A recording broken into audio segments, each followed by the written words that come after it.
Wah, Bu Alicia Sinsui. Wah, apa kabar Bu? Baik. Oh, lagi di mana nih kok backgroundnya kayak di restoran gitu? Aku lagi di kampus sekarang di Taiwan. Kamu Oh, kan di udah pernah ke kampus. China, bisa dong ni hao. Ah, ni hao, ni hao, ni hao ma. Itu lab ya, laboratorium itu ya? Ya, ya. Ini Oh, lab oke. kimia. Lab Hmm. kimia. Iya, iya, iya, iya, iya. Wah, bagus Kebetulan, labnya. Oke. ya namanya lab Oke. ya.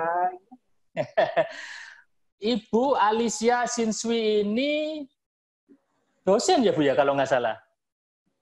Ya, saya Mana dosen Bu? di Manado, Universitas Manado apa itu? Samratulangi, Oh, di mana Bu? Sulawesi Utara. Jurusan apa? Departemen apa Bu? Aku di Manado di Electrical Engineering, Oh, electrical teknik engineering, elektro. Ya, teknik elektro. Wah. ya. Itu kok, tapi laboratoriumnya kok laboratorium kimia, Bu? Ada hubungannya elektro dengan kimia ya? Oh, karena di sini kan saya lagi studi lanjut S3. Aku Ah, ngambilnya ke oh, green lagi studi. energy. Iya. Oke. Hmm. Terus profesor saya itu expertise-nya itu di biogas, bioenergi. Oke. Nah, Oke. jadi di sini walaupun tidak mendalam ya kita belajar-belajar dikit-dikit lah kan, tambah-tambah ilmu. Oke. Jadi Ibu Alisa ini panggilannya kalau nggak salah Libi kan? Libi. Libi Iya. ya, Libi ya. Bu Libi ini di sana di mana Bu? Taiwan ya Bu ya? Di kota apa Bu? Ya, Fengshan University. Itu di kota apa itu Convention University? Taichung. Di kota Taichung. Sedang riset S3 ya Bu ya? Di sini ya, S3. Riset Di sini S3-nya kan tentang apa? ada enam kota besar ya. Ya. Taipei, New Taipei, Taichung, Hmm. Kaohsiung, Tainan, sama apa satu saya lupa. Ya. Jadi ya ada 6 yang gede-gede itu tentang Taiwan. Oke. Di sana S3, riset tentang apa, Bu? S3-nya tentang apa risetnya tadi? Saya lupa tadi. Aku risetnya tentang uh, dampak lingkungan atau environmental impact dan community impact dari implementasi bioenergi. Jadi apa Oh, oke. ngefeknya itu ke masyarakat, ngefeknya itu ke lingkungan gitu. Jadi Contohnya, Bu? dikit-dikit tentang Contohnya bagaimana? Contohnya seperti apa, Bu? Contohnya seperti apa? contohnya kita sudah punya satu pilot plant di Manado. Hmm. Jadi tahun kemarin kita sudah implementasi satu uh, pembangkit pilot plant cuman. Jadi model di Manado di rumah potong hewan. Nah, pilot plant itu biogas pilot plant itu pembangkit biogas itu diimplementasikan sebetulnya selesainya tahun 2018. Pembangkit biogas itu Kemudian maksudnya listrik ya, Bu? Untuk listrik kan, Bu ya? iya, menyediakan Oke. listrik, Dari? gas untuk masak dan juga biofertilizer pupuk. Jadi Oh, dari jadi hasil biogasnya itu juga kan outputnya itu jadi pupuk organik. bisa Nah, bisa pupuk. ya bisa pupuk, listrik, Listrik. sama gas untuk masak. Oke, gas. Jadi ada tiga ya Ya, hasilnya ya. Bisa. tiga Oke, oke. hasilnya. Oke, terus Jadi Bu. fokus saya juga melihat perkembangan dari implementasi itu, benefits-nya untuk masyarakat sekitar. Dan kita sudah bikin jurnal pertama kita, sekarang ini lagi review. Jadi hasilnya kemarin cukup baik. Dari Manado itu untuk elektrik, karena kita kan itu cuma pilot plant, jadi outputnya itu cuma sekitar 5 sampai 6 kilowatt listrik. Produksi biogasnya itu 1,3 meter kubik per hari. Nah, tetapi tidak mungkin dari kapasitas yang kecil itu kita bisa melayani seluruh masyarakat di area situ. Jadi solusinya adalah kita mencari tempat publik yang terdekat untuk kita uji coba. Jadi waktu itu ada 2 pilihan, gereja sama masjid. Tetapi waktu kita ukur jaraknya, jarak gereja ke rumah potong hewan itu lebih dekat daripada jarak masjid ke situ. Karena ini kan berhubungan dengan elektro juga, kalau kita mau narik kabel, lossesnya kan banyak kalau lebih jauh ya. Jadi akhirnya kita coba power gereja. Nah, dan itu sudah berhasil menyala listriknya. Tetapi kemudian kita menghibahkan kepada pemerintah Kota Manado. Jadi Pengcia University bekerja sama dengan Unsrat University di bawah naungan APEC karena profesor saya juga termasuk salah satu sekretaris eksekutif APEC di Research Center Bioteknologi. Kemudian APEC bekerja sama dengan pemerintah Kota Manado. Akhirnya kita melahirkan biogas project itu dan sudah diserah terimakan ke pemerintah kota. Oh, jadi, itu bisa untuk menerang. Lanjut.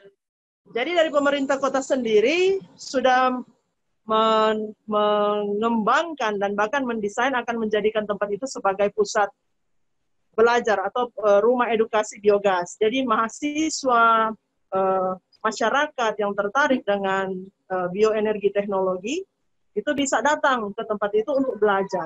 Jadi mereka bisa lihat, mereka bisa bahkan pupuk itu kita sudah jadi ya pupuk itu sebagai keluaran dari produksi biogas itu ditampung dalam satu kolam, masyarakat bisa ambil gratis. Oh, itu peternakan apa, Bu? Ayam atau kambing atau sapi, Bu? Itu bukan peternak, itu tempat potong hewan khusus sapi. Oh, potong hewan khusus sapi. Loh, ya, terus gasnya ambilnya dari mana, Bu, gasnya? Itu kan ada kotoran sapi. Terus kan tiap kali dipotong kan ada darahnya, ada bagian rumennya, dalamnya semua itu ditampung di dalam satu kolam lagi, namanya waste water pond. Jadi kolam air kotor. Kemudian yang bahan padatnya itu dikumpulkan sama operator di sana, lalu dimasukkan di dalam tangki-tangki yang untuk proses biogas. Lalu air kotor itu dipumping atau disedot pakai pompa, lalu masuk ke dalam mixing tank, tangki pencampuran. Oke. Ya. Jadi teknologinya kita menggunakan 2 stage namanya. Jadi 2 tahap. Jadi gas itu dirubah menjadi hidrogen dulu, beberapa hari kemudian dia berubah menjadi gas metan, dan itu produksinya lebih cepat. Oke. Bu, itu kalau dipakai sama gereja itu bisa menghidupkan apa saja, Bu? Ada di sana gereja itu apa? Lampu sama apa, Bu? Lampu. Karena di gereja lampu itu aja? lampu sama keyboard. Oh, lampu sama keyboard. Jadi 24 kan tidak setiap hari ya? Kita power itu ya, tidak setiap hari kita bisa salurkan itu, tergantung produksi gasnya. Saya dapat informasi dari Kepala RPH beberapa minggu yang lalu bahwa untuk sekarang ini penerangan di sekitar RPH itu menggunakan juga konversi dari gas ke listrik yang dari biogas itu. Oke. Kedengaran suaraku? Jelas sekali. Bu, sekarang langsung masuk ke topik utama, yaitu COVID-19. COVID-19. Bentar, batuk dulu. Corona ini, Bu. Ini, Bu, kan... Minum dulu, minum. Iya. Bu, di Taiwan, di Taiwan juga ada corona atau nggak ada, Bu, di Taiwan? Ada corona di sini. Ada, ya? Saya kira hanya di Indonesia ya. Oke, Bu. Bu, di Indonesia ini kan kebijakan pemerintah desa kebijakannya kan PSBB. Terus work from home, study from home. Pokoknya semuanya dari home, nggak boleh keluar-keluar. Warkop di razia, kendaraan di stop, ditanyain pakai masker apa enggak boleh lintas kota, nggak boleh mudik, nggak boleh pulang kampung, dan lain-lain. Apakah itu sama juga terjadi di kebijakan di pemerintah Taiwan? Ya, kita bersyukur ya bahwa sampai sekarang sejak saya kembali dari Indonesia liburan, tanggal 22 Februari, itu sampai sekarang memang ada pasien positif COVID, tetapi sangat lambat pergerakannya. Jadi seluruh Taiwan sampai sekarang itu hanya sekitar 432 orang yang positif. 400. Yang meninggal, Bu? 6 orang meninggal. Jadi yang sembuh, yang sembuh itu ada, saya lupa berapa, 200-an lebih kayaknya. Nah, jadi memang 600, di sini 600 yang kena, 6 yang meninggal. 6 yang meninggal, 432 orang yang positif. 432 orang positif. Positif. Yang sembuh? Yang sembuh sekitar 200-an, saya tidak hafal, 200-an orang. Ya. Nah, jadi di sini pemerintah menganjurkan untuk kita sendiri, dari masyarakat sendiri yang berusaha untuk social distancing. Jadi menyadari situasi sekarang ini tidak seperti yang biasa-biasa. Jadi kita harus bertanggung jawab pada diri sendiri. Mungkin juga karena mereka punya pengalaman buruk ya, beberapa tahun yang lalu, kalau nggak salah saya baca sekitar 13 tahun yang lalu, pengalaman waktu kena SARS. Jadi banyak korban di Taiwan. Nah, sejak saat itu mereka membuat suatu badan di bawah pemerintah juga yang untuk menangani penyakit kritis, jadi penyakit menular dan sebagainya. Kalau di sini Anda mungkin bisa akses cdc.co.com.tw, CDC, CDC. Jadi di situ Critical Disease Commission, something like that. Nah, ya, jadi itu mereka itu memberikan data yang sangat transparan. Jadi misalnya saya mau buka Facebook, tiap kali saya buka Facebook muncul itu pasti duluan. Jadi kalau kita mau lihat informasi, kita tinggal klik di situ dan terlihat. Nah, bersyukur bahwa selama ini masyarakat cukup patuh. Jadi kita juga menjaga distancing. Lalu pergerakannya sangat lambat. Sudah sekitar 2 minggu kita sampai kemarin dulu ya, sekitar 2 minggu itu nol pasien baru. Oke. Nah, sampai yang kemarin saya baca lagi ada ketambahan 3 orang, dan itu yang terakhir kalau nggak salah ada Navy, kayak angkatan laut gitu, mereka lagi latihan di kapal selama 1 bulan. Jadi mungkin berbaur sama yang lain, mereka mampir-mampir di negara yang lain. Nah, mereka itu yang pulang-pulang itu yang kena. Jadi imported cases yang banyak daripada yang di dalam ini sendiri. Cuma kita pun sendiri kayak saya, kan hari Sabtu Minggu kan libur, weekend. Sejatinya yang lalu-lalu aku suka jalan-jalan gitu loh, ke taman-taman, kayak kamu waktu di China gitu kan. Wah, iya. Tetapi sekarang kita coba menahan diri untuk tidak keluar atau tidak pergi ke tempat-tempat keramaian, naik bis kalau tidak terlalu penting. Karena itu cukup membantu. Kemudian kalau untuk di kampus sendiri, kita hanya membuka beberapa gerbang tertentu, dan ada petugasnya yang standby dari jam 7:30 pagi sampai jam 7:30 malam. Setiap mahasiswa ataupun dosen yang masuk ke lingkungan kampus itu harus menunjukkan, di sini ada dibuat aplikasi mobile, jadi kita mengisi data kita sendiri dan mengisi suhu tubuh kita, kemudian dari aplikasi itu akan cek dan di accept atau di reject, tergantung dari suhu tubuh kita. Dan di gate, di pintu masuk itu ada sensor. Sensor itu merupakan hasil mungkin hasil penelitian atau hasil aplikasi yang dibuat oleh mahasiswa dan dosen di sini, IT. Jadi mereka bikin sensor suhu tubuh, jadi pada saat kita masuk lewat, muncul suhu tubuh kita berapa. Gitu. Jadi disesuaikan dengan aplikasi yang di handphone, sama itu benar nggak gitu. Jadi tidak ada lockdown di sini, Mas Isas. Iya, itu saya lihat belakangnya itu banyak orang kerja, itu kayak normal aja. Emang. Tadi ada lewat-lewat, iya ya. Di sini nggak boleh ngantor, Bu. Dosen saya nggak boleh ngantor nih, kosong ITS, kampus kosong. Makanya nggak apa-apa, jangan jadi alih profesi jadi penyiar.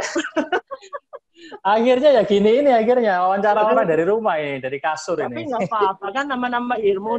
Nah, belajar itu kan tidak terbatas ruang dan waktu, juga usia. Nah, artinya ini ada beda ini antara Taiwan dengan Indonesia. Taiwan masih boleh bekerja, itu saya lihat boleh bekerja, sedangkan di Indonesia Taiwan tidak ada instruksi untuk work from home. Cuman tergantung dari kampusnya sendiri. Apabila sudah ada mahasiswa yang ketularan atau yang positif, biasanya kampusnya itu di-close. Untuk sementara dari pimpinan kampus itu mengambil kebijakan supaya tidak terjadi penyebaran. Gitu. Tetapi so far sampai sekarang sih, tahu saya normal, jalan normal. Anak sekolah masuk atau libur sekarang? Anak sekolah SD, SMP, SMA gitu? Masih seperti biasa. Seperti normal ya? Waduh, enak dong ya berarti ya? Di sini jadi kasihan ini. Kayak masker juga. Di sini tidak ada rush, tidak ada penumpukan, tidak ada apa, sebab diatur oleh pemerintah. Jadi masker itu diatur, cuma tempat-tempat tertentu yang ditunjuk oleh pemerintah untuk menjual, dan masyarakat yang mau beli harus menunjukkan kartu asuransi kesehatan. Lalu dilihat lagi nomornya, yang ganjil belinya di hari ganjil, yang genap belinya di hari genap, kayak gitu. Berarti stasiun-stasiun tetap ramai, Bu ya? Stasiun kereta api tetap ramai, Bu ya? Tetap, tetap. Wah, enak sekali. Cuma Iya, Bu, karena itu mungkin saya baca di videonya Nas Daily itu bilang satu-satunya negara yang paling bisa melawan COVID ya Taiwan saja, Bu. Yang lainnya nggak ada nih. Taiwan saja nomor iya, satu. Iya, itu. iya, Wah, mungkin juga karena berdasarkan pengalaman buruk mereka yang lalu kali ya. Jadi mereka berusaha padahal untuk Taiwan kan dekat dengan Cina, Bu. Mepet, dekat iya, dengan Cina, tempat sumbernya dekat sekali. virus ya. Ya, secara teritorial dia kan masuk dalam Cina, Iya. Kok bisa tetapi mereka kok bisa tidak nggak ada mengakui itu. ketularan ya? Oh, karena pengalaman sebelumnya dulu ya. Tahun berapa itu, Bu? Pengalamannya dulu tahun berapa? Kalau nggak salah sekitar 13 tahun lalu, Oke, ya, ya, ya. 2006-2007 ya. Iya, iya, iya, iya. Ya. Bu, ini kan efek lockdown PSBB itu kalau di Indonesia, Bu ya. Indonesia itu kan negaranya penduduknya banyak dan tidak tercatat. Banyak yang apa? Non formal, kerja non formal, yang kerja harian. Itu efeknya, Bu, kalau di lockdown tuh yang kasihan yang kerja harian itu dia kerja Ya, hari itu untuk makan hari itu kan kasihan kalau disuruh di iya, rumah aja kan. Nah, iya. itu ya bikin di Cuma, sini agak cuma berat memang juga. cuma memang agak seperti makan buah si malakama gitu kan. Mau berhenti repot, mau nggak berhenti juga repot gitu loh. Jadi Ya, ada ya, kejadian satu kalau saya dengar apa suka ngobrol-ngobrol di grupnya kami, ada kejadian salah satu kejadian di tempatnya kami tapi kota yang lain di Sulawesi Utara tapi kota yang lain.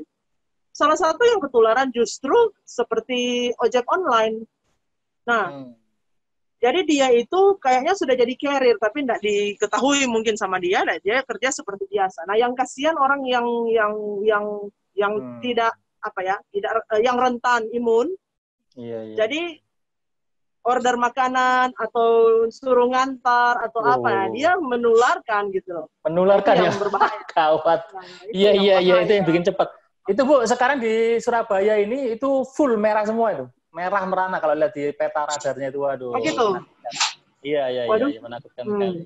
Ya Bu, stay home aja, Mas Istas. Sabar. kalau ini kan tadi kan pemerintahnya ya, pemerintah ternyata sudah beda, kebijakan beda. Yang sini lockdown, sana enggak, sini PSBB, sana enggak. Kalau terus sekolah, sini enggak sekolah, sana sekolah. Sini enggak disuruh di rumah, kantor-kantor udah tutup, sana masih ada. Kampus juga sama, di sini nggak boleh ke kampus, di situ masih saya lihat di belakang sudah masih ada kerja. Nah sekarang dari masyarakatnya, Bu, masyarakatnya itu mematuhi sendiri, mandiri atau perlu, kalau di sini kan tetangga berbeda ya, beda rumah aja, beda ini apa action tentang berita-berita corona.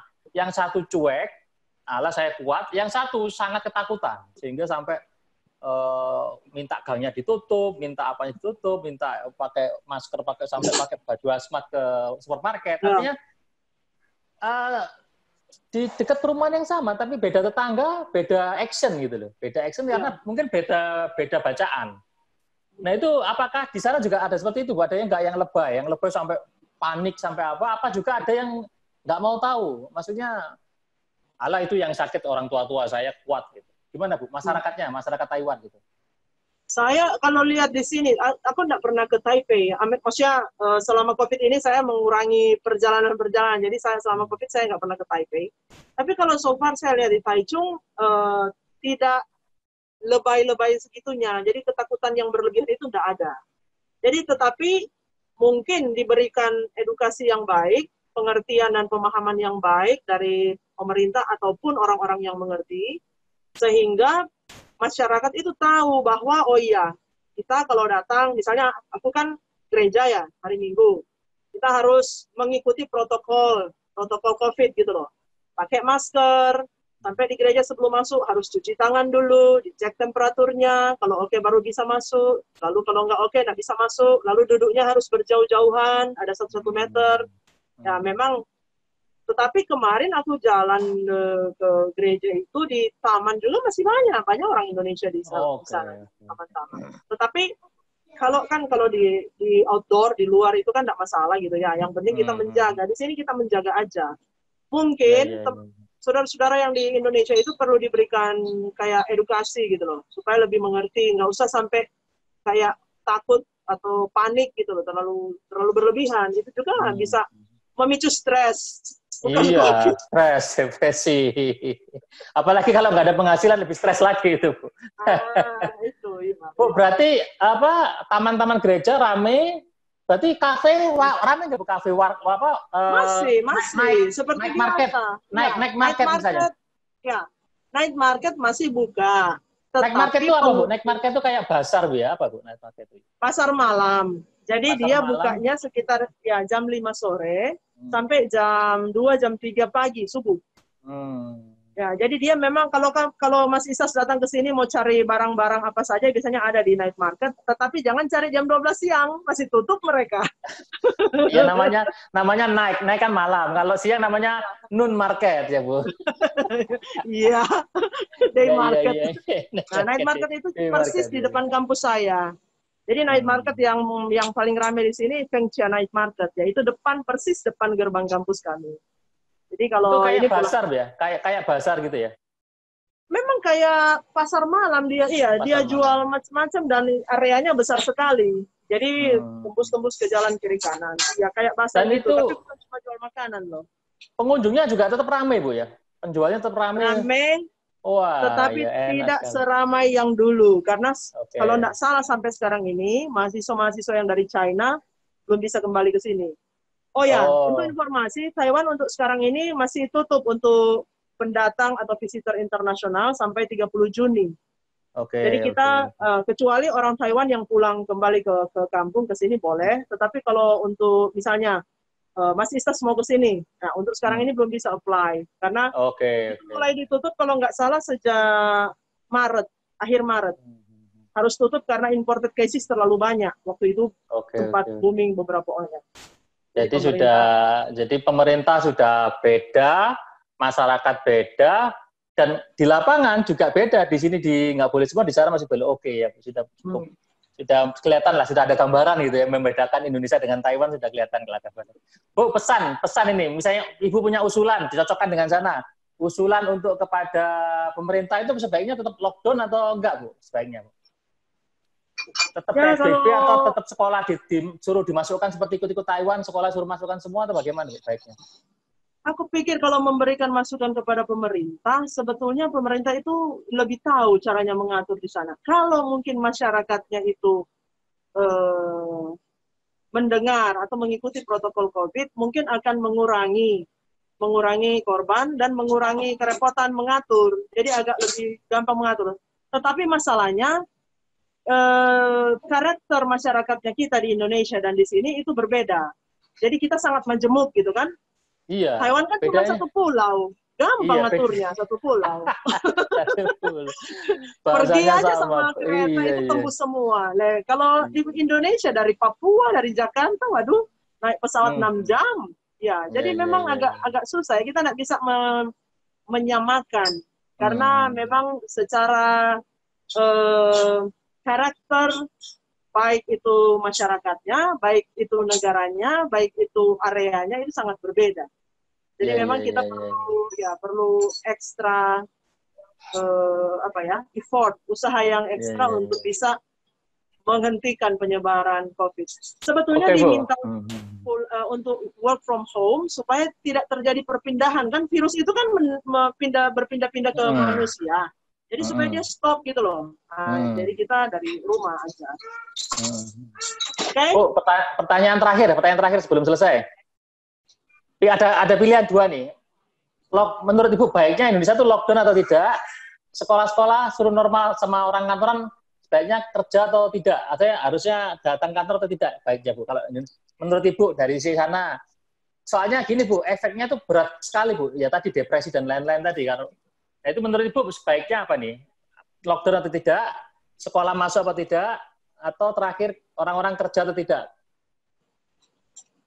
Kalau menurut saya, lockdown artinya tidak bisa bekerja di luar, kan?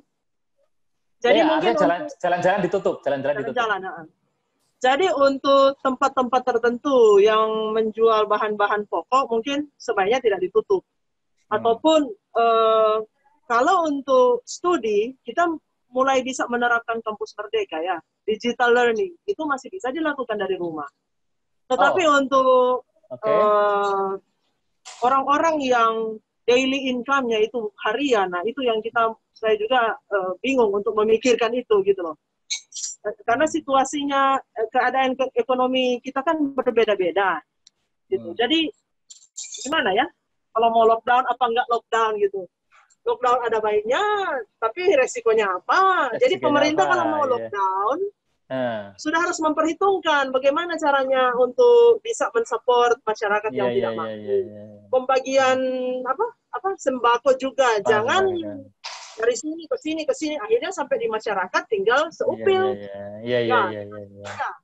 Jadi Bu Livi mendukung lockdown ya, karena resikonya lebih besar daripada enggak ya, daripada suruh normal ya? Kalau memang resiko penyakit, saya mendukung lockdown. Tetapi kalau resiko ekonomi, saya mendukung tidak lockdown. Oke. Baik, Ibu Alicia Hsinsui, terima kasih banyak atas informasi tentang corona di Taiwan. Selamat melanjutkan aktivitas. Terima kasih. Ya, bye-bye. Ya, bye-bye.